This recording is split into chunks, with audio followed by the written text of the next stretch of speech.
राधे राधे सगळ्यांना. तर हा पार्ट 2 आहे. फर्स्ट बघितला नसेल तर ID मध्ये जाऊन चेक करा. 1 महिना झालं असंच मी कपाटात कपडे ठेवत आहे, नीट घड्या घालत नाही. पण हे ठेवण्या अगोदर आपण जेवण करून घेऊ. मी ड्रेस चेंज केला आणि जेवण केलं. आणि कालचा केक पण होता, तो खाल्ला. आमचा टायगर पण खाल्ला. त्यानंतर हे ट्रान्झिशन जेवढं इझी वाटतंय तेवढं नाही. बघू शकता एक एक ड्रेस काढून व्यवस्थित ठेवावं लागलं. मुलींसाठी असं तर कपडे खूप कमी असतात, पण घड्या घालते वेळेस कळते की किती जास्त आहेत कपडे आपल्याकडे. एवढ्या कपड्याच्या घड्या घालायला 1-2 तास तर लागलंच. असो. त्यानंतर शेजारच्या काकूने कैरी आणून दिली होती, खूप गोड होती. मी माझ्या लाईफमध्ये पहिली वेळेस एवढी गोड कैरी खाल्लं होतं. तेच मम्मीला पण दिली होती खायला. मम्मीने पण फर्स्ट टाईम एवढी गोड कैरी खाल्ली होती. मला तर माझा तर विषयच येत नाही. त्यानंतर रात्री मम्मीने भजी बनवली होती, पाऊस पण येत होता. तर मी आणि भैयाने भजी एन्जॉय केलं.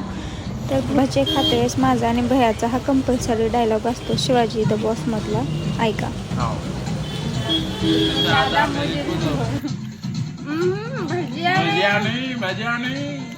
Okay bye.